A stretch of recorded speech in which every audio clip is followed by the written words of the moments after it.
Let's say you're tired of the usual computer-generated look of 3D animation, and you'd like to return to the golden age of animation with the graphic punch of its hand-drawn cells. iClone provides a Toon Shader for this, but you won't get the best result with standard characters. Here's how to optimize the textures of your character to really take advantage of the Toon Shader. This is the Passage to India pack at Reallusion's online store, based upon the Adventure Figures Volume 1 pack. You would need to purchase the Adventure pack, or these India characters will generate a watermark. We're going to transform the adventure figure Martha into our custom character Diana. Start with the face. Now here is Martha as seen by the Toon Shader. When you select her and open the Modify panel, the head is the second texture in the material list. Launch the texture's base color image into your graphics editor and simplify the features. Specifically, remove the baked-in shadows. Instead of dark holes for the nostrils, use color crescents. You may be surprised at how subtle and low contrast Diana's face is. Oddly enough, this has a more human feel than the high contrast original. Simplify and brighten the eyes using classic cartoon conventions. Each eye has both an eye and a cornea bitmap. Load the same image into both textures. I've painted the tongue a vivid pink, but once I click the Open Mouth button, I can use the Adjust Color sliders to dial the saturation to a more natural shade. Ideally, you would also simplify the teeth, but sometimes you can get acceptable results by just increasing the brightness. Use the same method on the body, simplifying lines and removing baked-in shadows. Repeat for the arms. As in the original arm image, add a faint shadow to the inner sides of the fingers. This helps your viewer discern fingers that overlap. Optionally, you can mark the knuckles and the palm creases as a comics artist would. Now the image for the nails is quite simple, it's just entirely one pale color.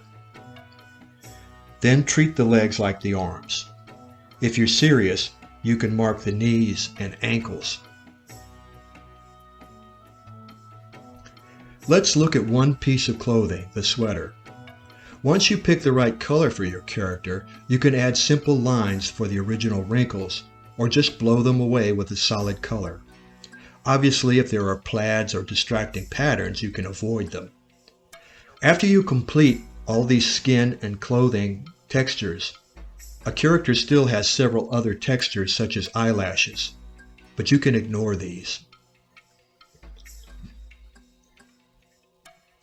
That takes care of editing each skin and clothing base color bitmap.